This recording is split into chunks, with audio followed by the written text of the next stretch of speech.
Sejam muito bem-vindos e bem-vindas a mais um episódio do Raise the Bar, o programa semanal de entrevistas da The For Sales Company que levanta a tua régua apresentando e debatendo os principais cases, tendências e boas práticas de vendas e marketing do momento.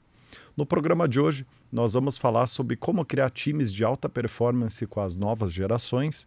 E o nosso convidado para isso é o Fabiano Leite, diretor de vendas da P&G, uma das maiores indústrias / players de bens de consumo do mundo. Se você quer saber mais sobre isso, fique por aí até o final.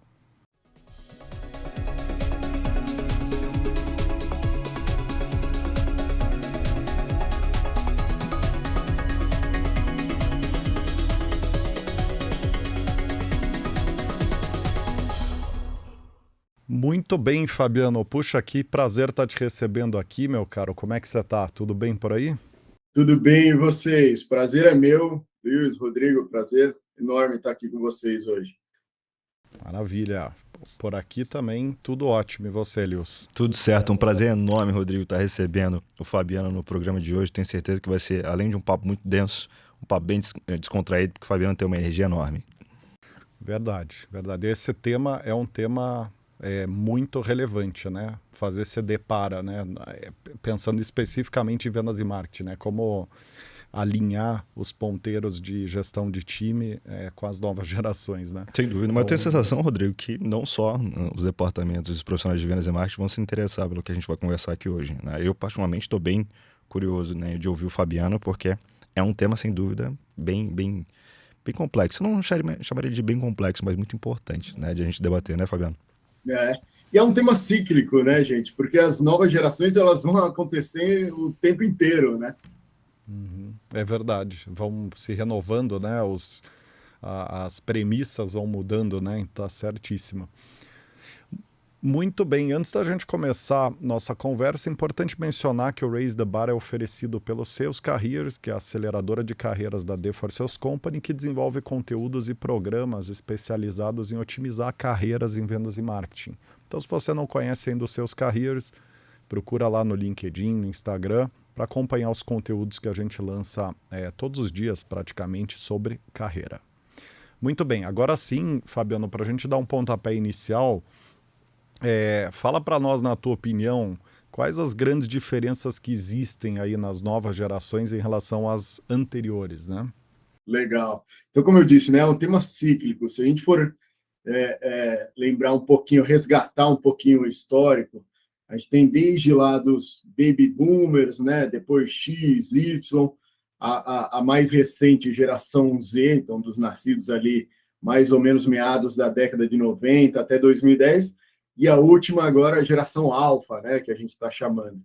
Essa geração alfa ainda não chegou no mercado de trabalho, né, a gente espera, né, até pela idade, mas falando da geração Z em específico, que é o que a gente está chamando de nova geração, que chegou no mercado de trabalho agora, a gente tem que primeiro contextualizar, né, Rodrigo? Então, é uma geração que cresceu com a internet, né? Eles passaram a adolescência com o smartphone na mão, com mídias sociais, com acesso a muito mais informação, a novas tecnologias. Acho que essa é a primeira grande mudança versus as gerações anteriores.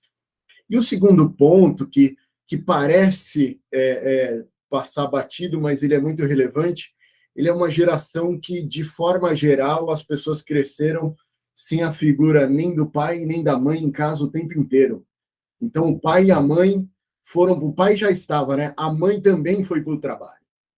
Isso depois vai ter impactos importantes nas características, né, da geração que foi a tua pergunta. Para mim, então, tem três principais características que diferenciam. Primeiro, é uma geração de fato muito mais dinâmica, né, muito mais acelerada. É claro que todo jovem, né, como eu falei, é cíclico, todo jovem ele sempre vai ter aquele dinamismo de fato um pouco mais alto do que a geração anterior, até pela característica, energia e tal. Mas essa mais do que nunca, né? O mundo muda cada vez mais rápido, eles tiveram, como eu falei, acesso a mais tecnologia, a mais informação, eles têm essa característica de fato mais acelerada do que as gerações anteriores. o que traz, de certa forma, até alguma ansiedade, né, para essa geração. O segundo ponto eles cresceram com menos, eles têm um pouco mais de aversão à hierarquia, né? Então, talvez pela condição, como eu falei, do menos hierarquia em casa, menos, né, acesso a algumas relações que a minha geração, eu me considero um Y, né? A gente teve mais acesso, e eles têm um pouco mais de dificuldade ou até aversão àquele protocolo hierárquico, né, que a gente cresceu tendo. E, para mim, a terceira grande diferença e que eu acho fantástico dessa geração, eles têm um senso crítico muito exacerbado. Eles têm um certo ativismo, né? Eles são a geração que, de fato, saíram do armário, né? Então, não só com relação, claro, às questões de gênero ou raça, mas a defesa do meio ambiente, todas as questões sociais. Eu acho que eu entendo que essa geração é, de fato, a geração que veio para transformar a sociedade, as relações, né, até no mundo corporativo, para defender todas essas questões, né? Todas as pautas progressistas, né? Todas as pautas progressistas. É uma geração que teve acesso a muita informação, a tudo que acontece, né? Os temas, né? As pautas da globalização que a gente teve acesso, eles têm acesso a temas locais que acontecem, né, do outro lado do mundo, de forma muito mais intensa, a um clique, né, como a gente chama. Então, isso faz toda a diferença para essa geração. Fantástico. Esses 3 elementos aqui bem interessantes, e os dois últimos, pelo menos fazendo uma análise inicial, Fabiano, se conectam muito forte, né, Rodrigo? Porque se eles têm ali a aversão pela hierarquia, o líder ele não pode mais trabalhar no comando e controle, né? E nem no eu falo e você obedece, né? E aí isso se liga com o terceiro ponto que você trouxe, né, Fabiano? Se eles são mais analíticos, mais críticos, eles vão querer entender mais porquês, eles vão querer participar mais disso, tá? Comenta um pouco disso pra gente, né, pela tua experiência, e olhando aí para vendas e marketing, né, Fabiano? Como é que você, como líder, equaliza esses elementos para trazer aquilo que o Rodrigo propôs aqui, que é a alta performance desses times? É isso. Você tem que dar propósito. Então, se você não souber explicar, né, não só a tarefa, mas o porquê da tarefa, da função, você vai perder aquela pessoa, aquela equipe que é mais jovem, né? Então, eu escuto muito o pessoal falar, né? Não, essa nova turma vem e já quer ser CEO, já quer ser diretor, né? Quase que como uma crítica a essa nova geração. Mas eu entendo que a verdade é que todos nós, quando éramos jovens, a gente também tem essa energia, a gente também quer essa velocidade. Eu acho que a diferença é que eles, como mais questionadores, né, eles querem entender, como você falou, o porquê, né? Por que eu tenho que fazer essa tarefa? Como isso se conecta com o propósito do time, da empresa? Qual que é o valor que eu estou trazendo, né, fazendo a determinada tarefa para o time, para a empresa. E aí fica um desafio gigante, né, como você comentou, para o líder não só comunicar o como se faz, não só treinar o como se faz, mas engajar essa nova geração em, às vezes, a tarefa pequenininha, né, ou aparentemente menor ou irrelevante, como que isso se conecta para o todo. Eu acho que esse é o papel que o líder, nesse novo cenário, né, com as novas gerações, ele fica ainda mais desafiado. E qual que você diria que é o maior desafio que existe em construir alta performance? Batendo tudo isso no liquidificador, né, esses 3 pontos que você trouxe, o que você diria que resume o desafio principal nesse momento de levantar a régua do time, de fazer o trabalho chegar na excelência, né? Legal. Eu acho que quando a gente conversa de time, né, a gente tem que tomar alguns cuidados. Primeiro, na construção do time, né? Eu costumo dizer que a gente tem que fazer com que as novas gerações, né, elas venham para somar, aceitando as suas diferenças, né? Então, as gerações diferentes, elas são diferentes. Elas não são melhores e nem piores. Então, você tem que fazer com que o time, nas suas diferenças, se aceite e se some, né? Mais ou menos como um time de futebol, né? Pegando o gancho aí de Copa do Mundo, né? A gente vai ter cada um na sua função, né? Cada um com a sua experiência se somando. Não dá para ter um time só de camisas 10, não dá para ter um time só de craques, né? E da mesma forma não dá para ter um time só de muito experientes ou muito jovens. Eu acho que é sempre o equilíbrio, Rodrigo. Você tem que fazer para alcançar a alta performance do time, você tem que fazer a construção do time pensando, né, no contexto claro de cada um, seja de marketing ou de vendas, né, nos desafios individuais de cada contexto, mas entendendo como é que você soma, como é que você faz a soma das diferenças para aquele contexto, né? Fazendo com que, como eu falei, com que as gerações ou com que as pessoas não se embatam, mas sim se somem, né? Eu acho que esse é o desafio. Eu concordo com ele, Rodrigo, até porque eu já escutei isso de outros empresários e outros executivos também, Fabiano, né? Quando você tem uma heterogeneidade na equipe, né, isso estimula a criatividade, isso estimula as diferenças de perspectiva, o que ajuda o debate e o progresso, né? Contudo, eu também já ouvi, Fabiano, que isso traz desafios, né? Daquela cola cultural, né? Daquele senso de time, né? Você acaba gerando também atritos, né, comportamentais ou, enfim, até mesmo certo cansaço do debate, né? O debate ele também cansa, né? Dependendo da intensidade dele, né? Então eu já vi empresário e executivo falar, não, eu quero ver iguais. Eu quero ter aqui um grupo de iguais e assim eu acho que eu vou ter uma melhor performance. Mas eu também já ouvi isso, né? E aí eu tô percebendo que tu é do grupo de quero ter heterogêneos e somar ali as diferenças para chegar num produto. Um desafio interessante. Como é que você faz essa intersecção ali? Aonde que está a intersecção e como é que você faz essa soma? Legal. Eu penso assim, primeiro só ratificando, eu gosto de somar as diferenças, né? E, de novo, eu acho que isso conversa muito com essa nova geração, que o tempo inteiro gosta de ter e de assumir e de somar as diferenças. Eu acho que a intersecção está em cuidar dos experientes. Tem uma frase que eu gosto bastante, né? Que envelhecer é inevitável e se tornar obsoleto é uma escolha.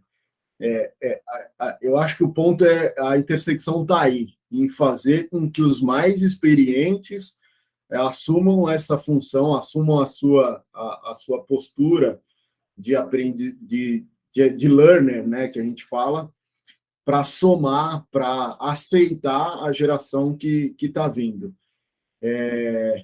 Eu entendo que é muito mais fácil de trabalhar dessa forma, de trabalhar com os mais experientes. Claro que a atitude, né, proativa, a atitude de learner, como eu falei, de uma equipe que queira aprender, esteja aberta a novos desafios, a novas pessoas, a novas experiências, ela é fundamental, né?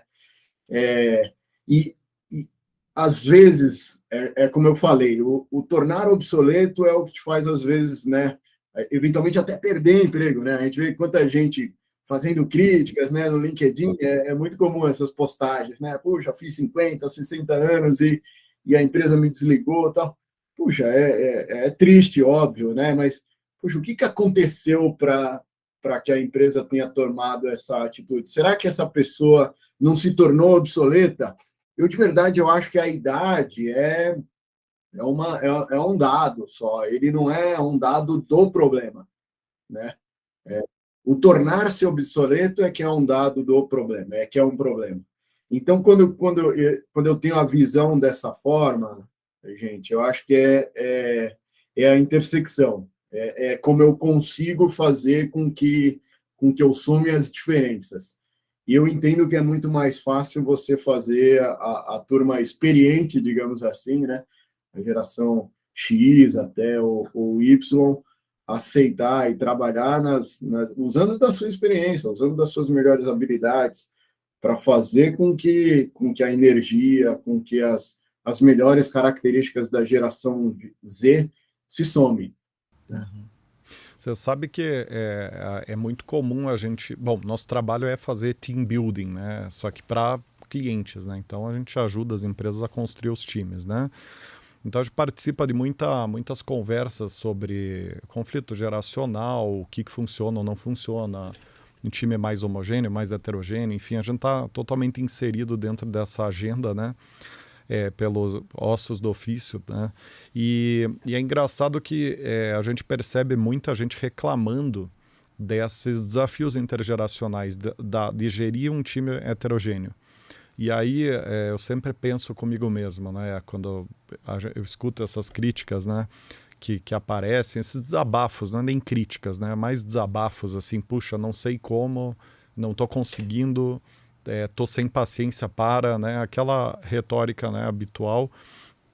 Eu sempre penso o seguinte, né? Que ser gestor de pessoas é uma escolha muito difícil, né? E se você escolher aquilo, você tem que encarar todos os prós e contras, né? Porque faz parte do processo você se desenvolver para conseguir ter uma consciência de trabalho, né? Conseguir levantar a régua em convergir interesses, em entender perspectivas de mundo diferentes e fazer aquilo ali funcionar de alguma forma, né? Conseguir dialogar com públicos diferentes ali no teu time, não ficar tentando impor um ponto de vista teu, né? Deixar o time trazer os pontos de vista, ser um fator de equilíbrio como líder, né? Ser um fator de equilíbrio no time, né? Não um fator de imposição de perspectiva, né? Mas é interessante notar que poucos líderes, né, conseguem tomar essa decisão conscientemente, de falar, não, realmente meu papel é esse, eu sou líder, então meu papel é esse. Então a gente vê uma dificuldade muito grande, essa tomada de consciência, de puxa, se eu escolhi ser líder eu não tenho saída, eu vou ter que ampliar minha consciência, eu vou ter que conseguir... mas lógico que na teoria é muito fácil, na prática é muito difícil. É isso que eu ia entrar. Daí eu queria ouvir do Fabiano, Rodrigo, né? Pensando nesse profissional que está escutando a gente, né? Que é um líder, né? Que tem essa dificuldade de se conectar com as gerações mais recentes, né? Trazendo para o prático, meu amigo, que ações que você executaria, né? Para que ele buscasse, né, melhorar nisso, né? E aí quando eu falo isso, eu falo essa conexão com essas novas gerações. É importantíssimo, né? Como eu falei, o líder que não busca isso, não busca essa atualização, essa conexão, ele está se tornando obsoleto, né?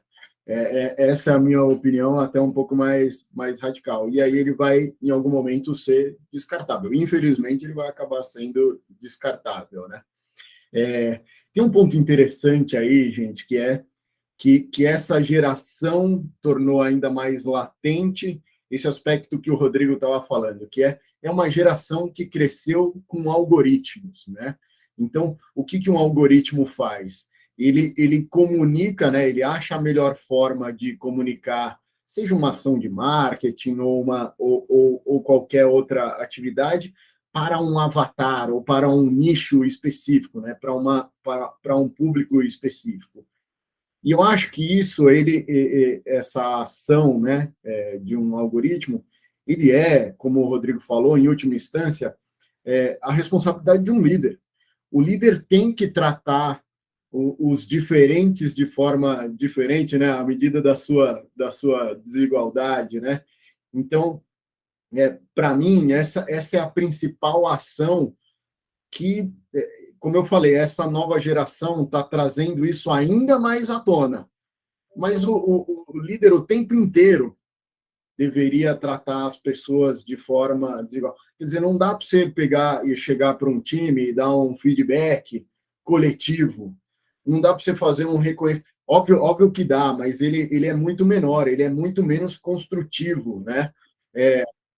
É muito menos impactante. Não dá para você cuidar do desenvolvimento do time de forma coletiva.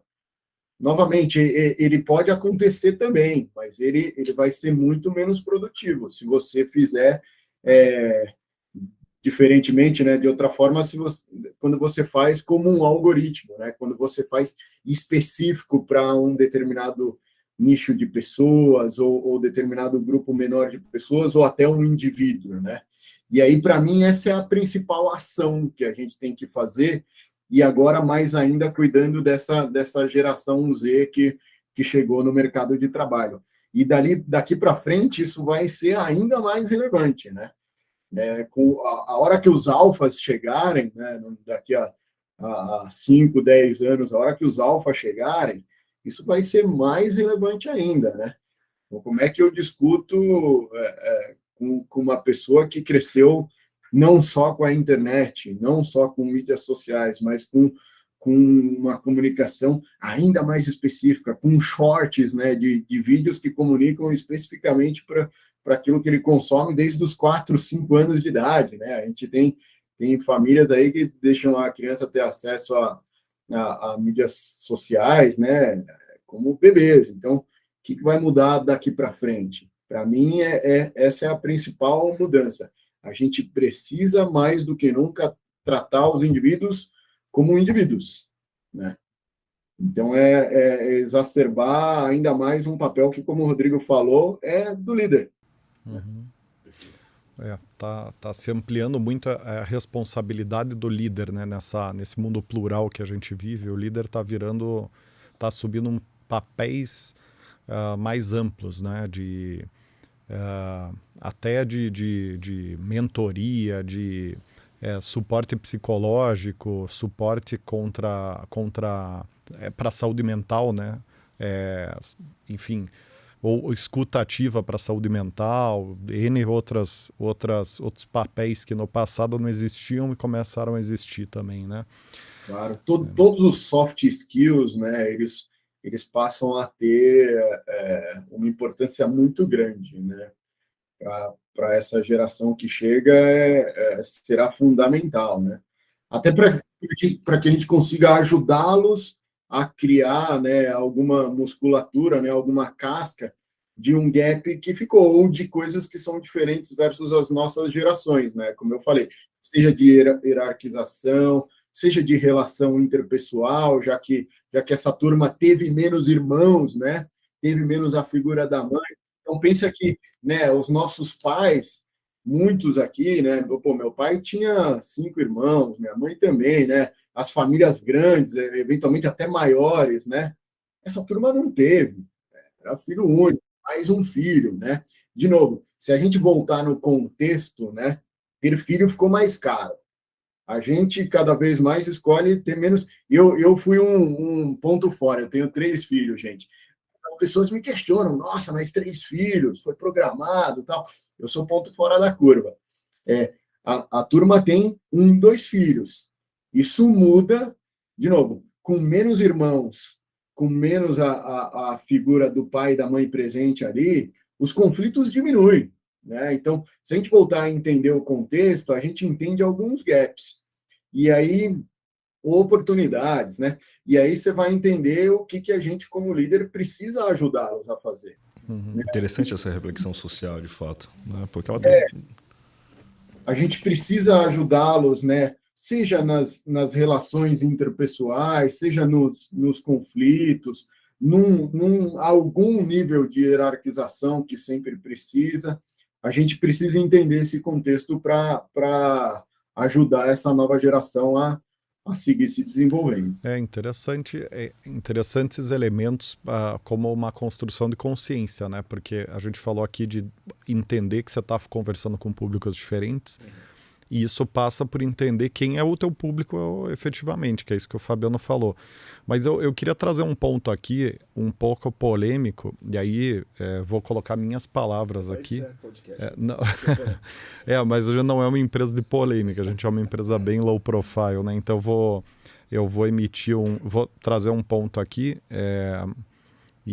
mas uma coisa que eu li uns materiais semana passada sobre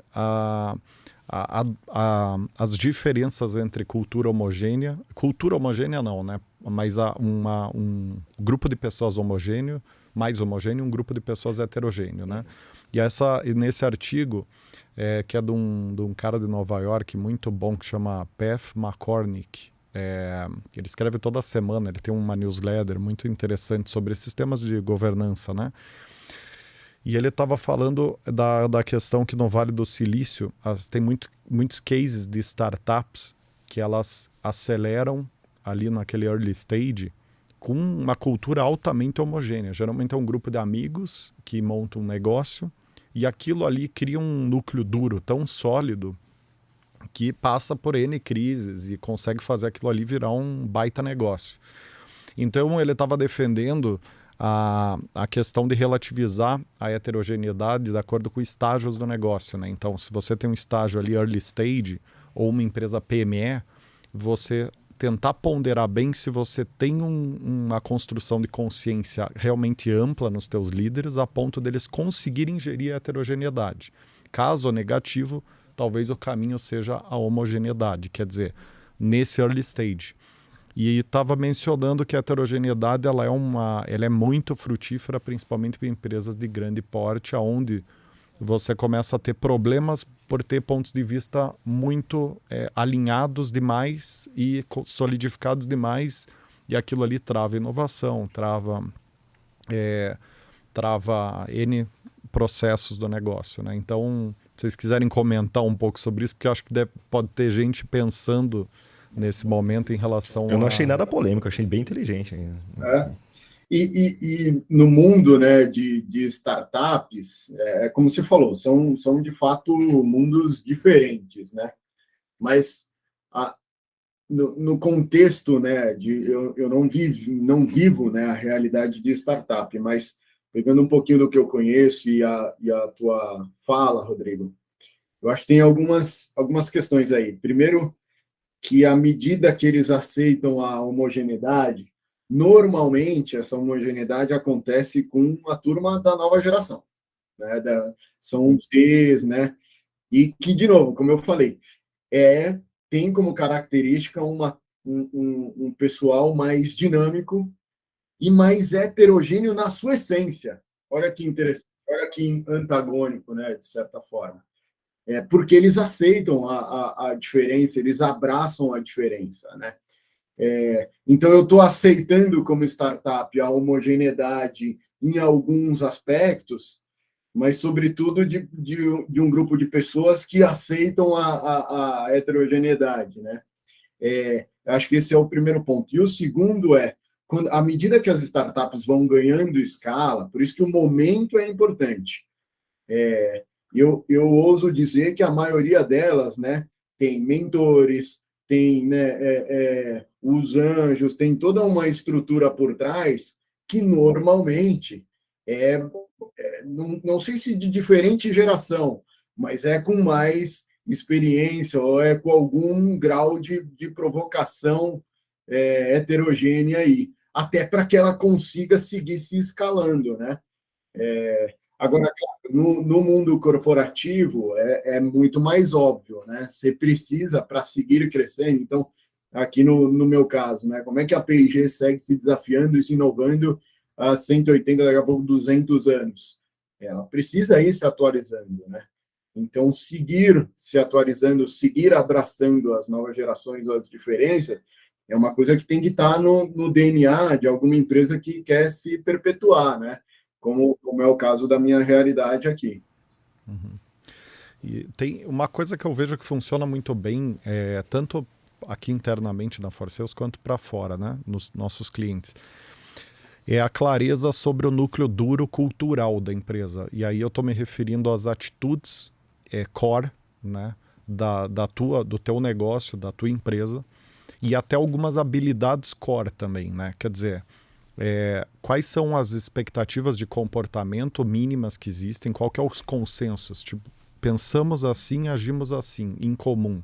Nesses 20% de perspectivas de mundo, a gente tem esse alinhamento, né? Não vai ter um alinhamento em 100% de perspectiva de mundo, porque isso é ideologia, né? Não é uma empresa, é uma ideologia. Então teria ali um alinhamento em 20% das perspectivas de mundo, que seriam os valores ou as atitudes estruturais da empresa, né? E algumas habilidades que são centrais para a pessoa conseguir desempenhar o trabalho bem, né? Por exemplo, tem empresas que são mais abertas à inovação, portanto você tem que ter lá uma dosagem de criatividade como uma habilidade.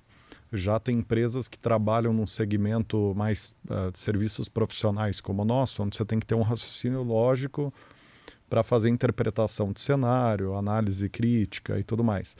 Então eu vejo que isso costuma funcionar bem quando a gente fala de alta performance, seja num ambiente homogêneo ou heterogêneo, pelo menos você tem um núcleo duro que vai ser respeitado ali, né? Você tem uma clareza muito grande em relação àquela espinha dorsal cultural, né?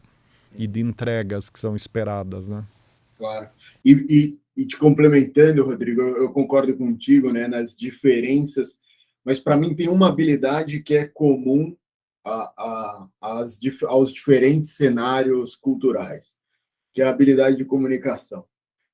Para mim, essa habilidade, né, se ter na equipe pessoas com alto poder de comunicação, para mim é a habilidade que é a zona, é o lugar comum aí de todos os cenários, seja de uma startup, seja de um mundo corporativo, de alguém, de uma empresa que esteja num cenário de aceleração, de crescimento.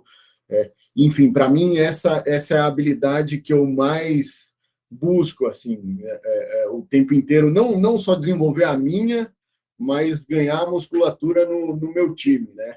Então, como é que no mundo corporativo aqui, que sim, é mais engessado do que uma startup, como é que você faz com que o time consiga conversar com todos os stakeholders, com todos os envolvidos, né?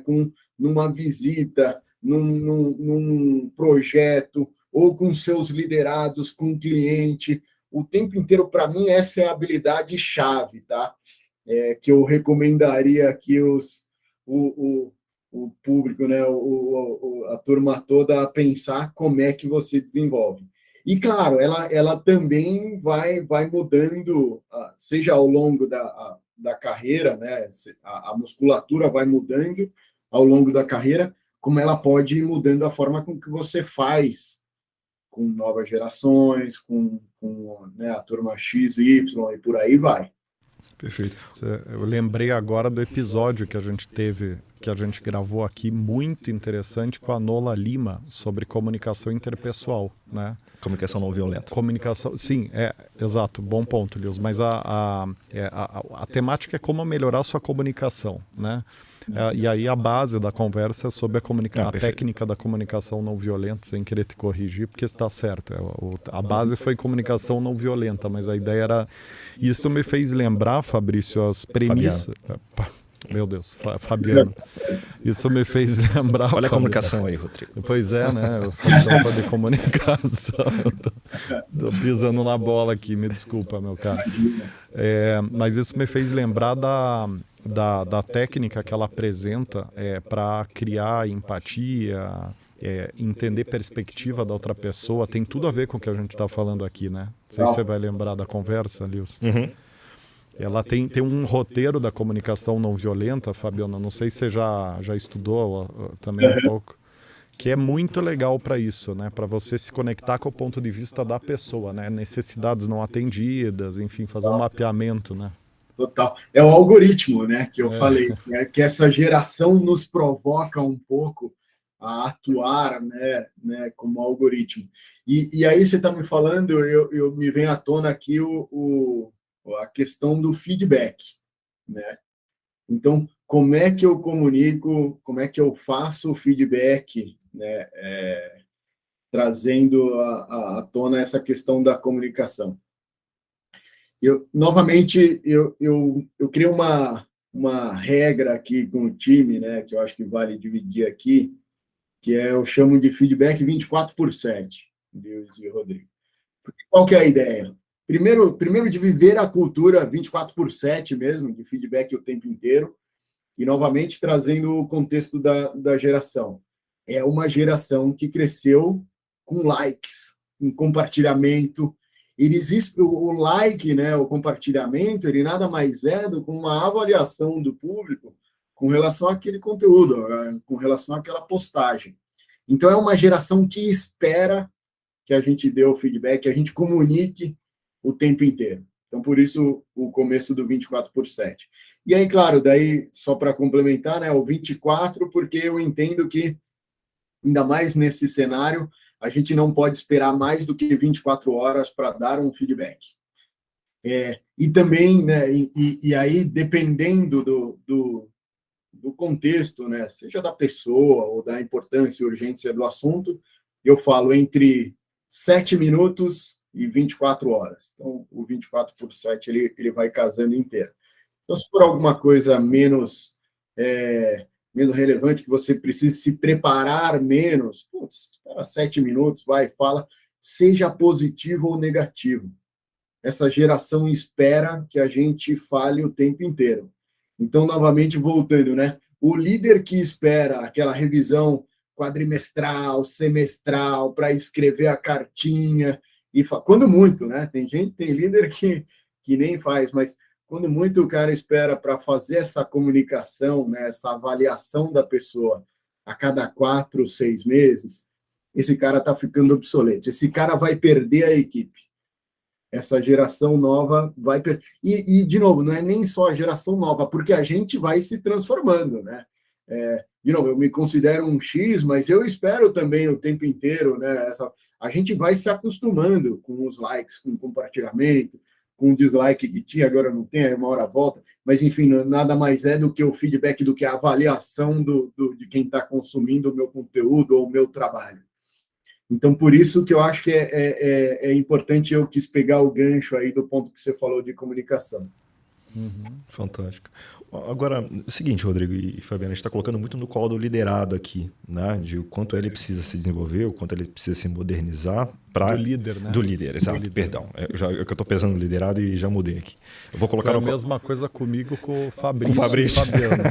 Pensei num Fabrício que trabalha com a gente e falei o nome dele. Foi exatamente. Bom, a gente está colocando muito no colo do líder, né? De como ele precisa se modernizar, né? E o quanto ele precisa se adaptar para gerir um time de alta performance, né? Mas eu quero mudar um pouco agora, Fabiano. O que você propõe para os liderados dessa geração mais recente, né? Em termos comportamentais, para que ele também seja um colaborador, né? Mais receptivo, mais comunicativo, né? Mais aberto, né? Que faça mais somas, como você propôs? Claro. Você falou para mim a palavra-chave, né? Que é estar aberto. É seguir aberto a aprender, seguir aberto a continuar se desenvolvendo, né? Então, fazendo a conexão dos dois, o líder precisa dar propósito, como eu falei, e o liderado precisa estar aberto àquela atividade, àquela função, né? Então, eu estou na área comercial, né? É muito comum, de fato, puxa, mas eu tenho que digitar pedido, não, mas eu tenho que, né, alguma atividade ou tarefa chata, e a turma, né, precisa entender que sim, que faz parte do desenvolvimento dele, como foi do nosso, né, determinadas tarefas, determinadas atividades, e elas vão somar, né? Elas vão seguir dando musculatura, vão seguir dando desenvolvimento para algo que lá na frente eles vão estar liderando outras pessoas e vão estar exigindo delas essas tarefas, né? Eu acho que, né, pegando as duas pontas, se é que eu não gosto muito dessa separação, como eu falei, de geração, mas se a gente pudesse ousar aqui um pouquinho separar, eu acho que é isso. De um lado, do lado do líder, como é que ele dá propósito, do lado do liderado, estando aberto ao seu desenvolvimento, às atividades que fazem parte. De novo, todo mundo não, mas muita gente de fato quer ser CEO. Não se constrói um CEO, né, só dando para ele a cadeira ou o título, né? Um bom líder sabe muito do que operacionalmente está acontecendo. Eu acho que esse é o grande chamado, né, que eu faço para o liderado, né?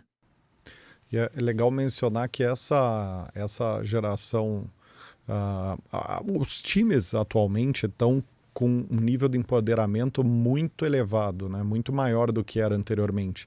Você pega o próprio home office 100%, que é uma realidade que muitas empresas vivem, ou mesmo aquele dia de home office num modelo híbrido.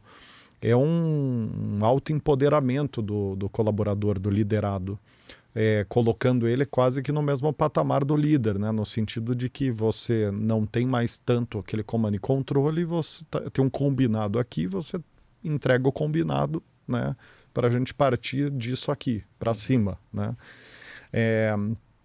Então acho que tem ao mesmo tempo que tem a gente falou muito aqui sobre essa ampliação de consciência e de habilidades dos líderes, né, para gerir essa heterogeneidade, enfim, entender perspectivas, acomodar perspectivas e tudo.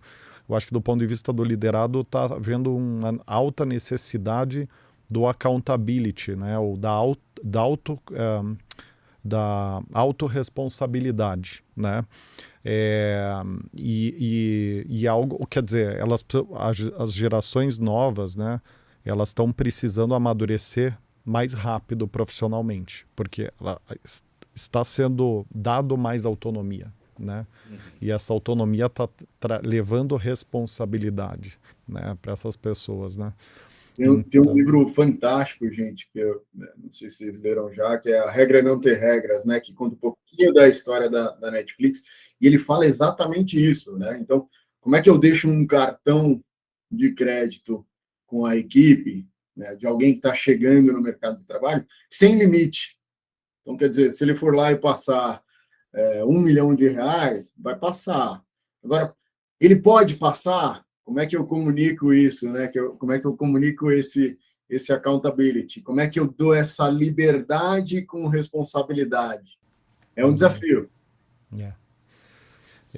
É um tema central, né? E ontem mesmo, eu estava comentando com o Lewis antes da gente começar a gravação, ontem mesmo eu saí jantar com alguns clientes, né? E eles estavam reclamando, eram diretores gerais de algumas empresas, né? E eles estavam, assim, assustadíssimos com o home office, né?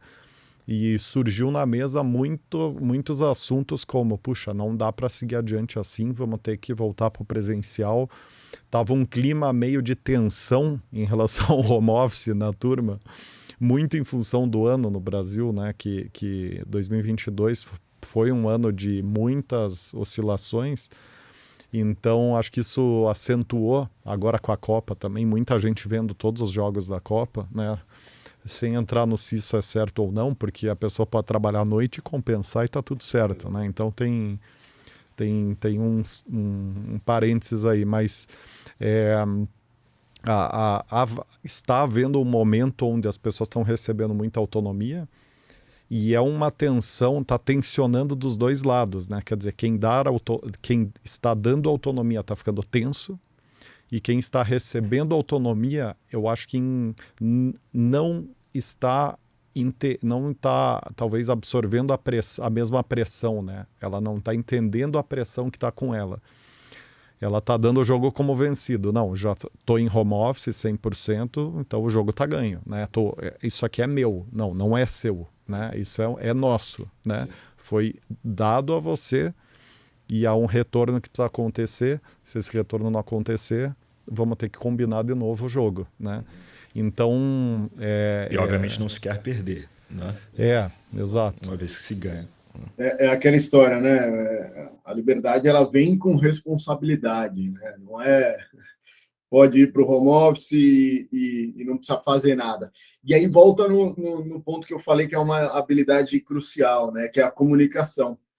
Então, o líder, ele precisa seguir comunicando qual que é a expectativa, né? Então, eu não espero que meu time trabalhe das 9 às 18, pare 1 horinha, da meio-dia, 1 para almoço. Cara, eu não espero mais isso. Na verdade, eu não espero que eles nem trabalhem X determinado número de horas. Mas quais são as metas? Quais são as expectativas de fato que eu espero? isso precisa seguir existindo e seguir sendo comunicado, né? Eu acho que esse é um dos desafios também nesse contexto. Legal. E, Fabiano, uma pergunta mais prática aqui, que me ocorreu, é em relação à consistência de execução das gerações, das pessoas mais jovens, né? Vamos colocar dessa forma. A gente vê muito hoje um contexto onde as gerações mais novas, elas se entediam muito rápido, né? Então elas ficam 6 meses, 1 ano na posição e já estão querendo mudar de cadeira, né? Ao passo que 10, 20 anos atrás a gente fazia ali, ficava 3, 5 anos pra você dar um salto, mudar uma função, ser promovido, enfim, em outras palavras, as coisas estão acontecendo muito mais rápido hoje e muito puxado pelas pessoas mais jovens, buscando coisas diferentes, até talvez um pouco do efeito de rede social aí, né, de grama do vizinho é mais bonita, minha função é legal, mas será que não tem outra mais legal? Meu cargo é bacana, meu cargo é bacana, minha empresa é bacana, a empresa que eu tô é bacana, mas será que a outra não é melhor? Então tem uma certa descontentamento latente ali, né? Não seria um descontentamento, uma inquietação que a rede social traz, né, para as pessoas. Como gerir isso? Como criar consistência? Porque no final do dia o tema aqui é alta performance, né? Alta performance tem tudo a ver com consistência de entrega de resultado. Como criar entregas de resultado consistentes e equilibrando essa expectativa de estar mudando de função mais do que se gostaria, vamos falar assim, quando se pensa como empresa, né? Que você tem expectativa que a pessoa entregue resultado ao longo de um tempo maior, né? Tem um termo que a gente usa que é a temporariedade permanente, né? Então, talvez o desafio aqui seja como criar esse contexto de temporariedade permanente. E aí, para mim, acho que falando de performance, né, eu acho que é muito comum mesmo, né? A gente tem a fase, né? Se a gente quebrar a performance de cada um de nós, de fato, você tem a fase, quebrar de forma simplista aqui em 3 fases, né? Você tem a fase do aprendizado, depois você vai lá, migra para alta performance, e aí depois você começa a entrar normalmente numa zona de conforto, que pode ou não ser de boa performance. E você tem toda a razão, Rodrigo. Acho que essa nova geração ela vem encurtando esse gráfico, né? Ela vem achatando esse gráfico. E para mim a resposta para ti aqui é, novamente, entendendo as diferenças, não joga contra. Pense em como é que você vai mudando o time, né? Como é que você vai rotacionando o time, dando novos desafios para as pessoas, de tal forma que a hora que ela começou a entrar na zona de conforto, você dá um novo desafio, você soma um novo desafio para aquela pessoa, ou você muda ela de função, muda ela de time. Eu acho que quando você fala de alta performance, a chave aqui é não deixa a zona de conforto existir. Você não pode deixar a zona de conforto existir. Seja num ciclo de 1 ano e meio, de 3, de 5, você tem que, como líder, né, tem que estar atento para que ela não exista. E pegando o gancho até aqui do Lewis, da mesma forma o liderado, né? Se ele quer seguir crescendo, se ele quer seguir se desenvolvendo, se ele quer seguir tendo alta performance, ele precisa estar atento ao momento que ele entrou na zona de conforto, né? Eu já vivi, por exemplo, né, um desafio que eu tinha passado ali mais ou menos 2 anos e pouquinho, eu falei, puxa, tá fácil. A meta aumenta, sabe aquela zona, né, de, poxa, a meta aumenta, tá. Cara, eu preciso mudar. E aí eu mudei, eu pedi para sair do setor, para sair do... Eu acho que esse senso, né, para quem está na posição de liderado, ele também é super importante quando se fala de alta performance. Uhum. Eu acho que, de fato, a zona de conforto ela é um grande problema, não só para essa nova geração, mas para todas, né? Mas acho que o ponto que me chamou a atenção aqui da reflexão aí da pergunta do Rodrigo, Fabiano, foi a zona de inquietude, né? Porque a geração mais nova tende a eventualmente entender de processos mais rapidamente, né? Por estar mais conectados, enfim, por todo aquele aspecto social que você descreveu, né? Então ele entende o processo rapidamente. E aí, a partir do momento que ele entende o processo rapidamente, ele está executando ele minimamente bem, entra a zona de inquietude, né? Porque ele tem a sensação de que, não, eu já domino isso, eu já sei fazer isso, preciso de uma novidade. E aí, aí eu vou te provocar aqui, tá? Você trouxe o elemento da comunicação, porque por mais que você aprenda um processo e já saiba executar ele, isso não significa que tu aprendeu tudo, né? Provavelmente tem vários elementos ali ainda, né, que podem ser aprendidos e que o tempo traz, né, que a exposição traz, né? E o Rodrigo trouxe aqui alta performance, né? Quanto mais você repete, mais faz, tem uma tendência ali, pela consistência, de você entregar melhor, né? De você fazer com mais maestria, né? Então essa é a provocação que eu te faço, né? Como que liderados e líderes podem se comunicar para entender que, ok, tu já sabe fazer um processo, tu já tem certo nível de maestria, mas um pouco mais de tempo executando a mesma coisa aqui vai te trazer benefícios melhores, né? Tanto de desenvolvimento profissional como de performance. Como é que tu faz essa intersecção? Eu acho que é comunicando de forma clara o propósito e as metas, né? Tem uma brincadeira que eu sempre faço, né? Se você definiu uma meta e ninguém do teu time questionou, é porque ou a tua meta está fraca ou porque ninguém está se importando, né? E acho que cabe muito aqui. Se a pessoa está entrando naquela zona de não, eu já sei fazer tudo, e você, como líder, está entendendo que ainda tem algum espaço de aprendizado, tal, sobe a barra, sobe mais um pouco. Às vezes é hora, de novo, não necessariamente você precisa mudar de função ou de desafio, sobe a barra, sobe a meta, coloca mais um desafio, pede para a pessoa te entregar algo mais de um outro setor. A gente tem feito muito na Procter, né, os pilares. Então, a gente coloca a turma para trabalhar num pilar de desenvolvimento, num pilar de cultura, num pilar de carreira, num pilar de... E aí você vai dando outras atividades, né, outras funções para uma turma que ainda pode seguir entregando mais, mesmo que naquela função, né? Ou, de novo, voltando, como é que eu subo o desafio? Como é que eu subo o tamanho da meta? O quanto aquela pessoa pode me entregar? E aí você casa as coisas, né? Então, Por isso que as coisas precisam estar muito conectadas, né? O feedback, ele segue sendo importante o tempo inteiro.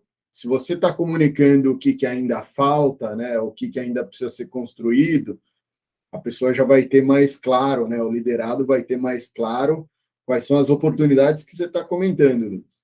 E aí você casa com o propósito e com a meta. Você vai desenvolver, ainda falta mais essa arestinha, você vai fazer isso, olha, eu vou subir a barra aqui mais um pouquinho, e aí você consegue ir como líder conectando os pontos todos. Uhum. Muito bem, muito bem. Poxa, Fabiano, eu queria te agradecer demais aqui pelo Rápido, papo. né? Pois Boa. é, foi super rápido, mas bem reflexiva aqui a conversa, né? A conversa estava boa, a conversa estava bem boa. Tem muito pano para manga, né? Um assunto complexo, mas da minha parte aqui eu aprendi algumas coisas muito relevantes, né? Você falou algumas coisas que me chamaram a atenção. A primeira é não lutar com o processo, se juntar ao processo, né? Quer dizer, tudo bem, se a pessoa quer achatar esse ciclo, entenda como junte esforços, né? Tente convergir. Não adianta fazer uma força contra em alguns assuntos, né? É mais você ceder do que você tentar fazer um esforço contrário. E outra coisa é esse ganho de consciência, né? Que a gente falou lá no começo, né? Então para mim ficaram aprendizados bastante interessantes. Eu queria devolver a palavra aqui para vocês, fazendo um fechamento também do papo, antes da gente encerrar, né? Perfeito. Fabiano, primeiro convidado. Boa. Primeiro, obrigado, pessoal, pela oportunidade. A gente reflete muito também, né? Enquanto está conversando aqui, a gente acaba refletindo. Eu na Procter, eu sou certificado como coach e mentor de executivos também, e eu adoro fazer isso, porque eu brinco que quando eu estou coaching ou mentorando alguém, eu também reflito e fico pensando como é que eu me corrijo, como é que eu evoluo. Então, aqui da mesma forma, por isso que eu agradeço. E só último, para deixar quem quiser se aprofundar um pouquinho mais no tema, vou deixar aqui 2 recomendações de livro que eu adoro, que eu adorei, que eu acho que vale super a pena. O primeiro é o Conflito de Gerações, então fala muito, né, do tema que a gente está falando aqui, como liderar, como somar, como fazer as coisas acontecerem entre as gerações. E um segundo que está muito conectado com tudo que a gente falou, que é um livro super tranquilo de ler, que chama De Propósito, do João Branco, né? É um ex-colega nosso aqui da P&G também, que trabalhou aqui com a gente, ele escreveu esse livro, e eu acho que quem lê e entender esse livro vai conseguir se comunicar ainda melhor com as novas gerações. Legal, legal. Rodrigo, o Fabiano trouxe 3 palavras aqui durante esse papo que me ajudam a refletir, fazer uma reflexão final. O Fabiano falou de algoritmo, falou de soma e falou de comunicação, tá? O algoritmo, ele tende a nos mostrar aquilo que a gente gosta, né? E não mostrar aquilo que a gente não gosta, ele quer continuar nos agradando, né? A soma, ela pressupõe você absorver algo novo, né? Algo que tu não tem. Aí tu soma e tu cresce, né? E a comunicação, ela te ajuda a que todas as partes entendam todo esse processo, né? Então eu percebo que para uma equipe ter alta performance com diferenças geracionais, ambos os lados, líderes e liderados, precisam entender que para se somar, você precisa se abrir para o diferente, né? E o diferente, eventualmente, ele não vai agradar, no primeiro momento ele vai doer, né? Mas tu tem algo para aprender certamente. Então eu tenho algo para aprender com meu líder tem algo para aprender comigo, né? Quando eu aprendo isso, eu somo, né? E quando a gente está se comunicando de uma forma saudável, a gente chega lá, né? A gente faz isso sem atrito, né? Então, acho que essa reflexão que fica aqui, né? Para a gente atingir alta performance nesse cenário. Caramba, bonito, Lewis. Gostei Coloca a minha assinatura. Do improviso aqui. Excelente. Não, muito Aí bem está poder de comunicação. Olha aí. Pois é. O cara construiu uma fórmula aqui para uma sintetizar equação. o episódio. Pô, bonito. Legal. Muito bem. Queria, de novo, né, agradecer Lewis, Fabiano, baita conversa legal. E para quem está nos acompanhando até aqui, né, chegamos ao fim de mais esse Raise the Bar. Se você está nos acompanhando e não conhece o Seus Careers, que é a aceleradora de carreiras da The For Sales Company, dá uma olhadinha, procura lá no LinkedIn, no Instagram, para entender um pouco do trabalho que eles estão fazendo. Super legal de divulgar conteúdo sobre carreira, quase que diariamente. Carreira em vendas e marketing. Por hoje é isso. A gente se encontra no próximo Raise the Bar. Um abraço a todos e todas, e até lá.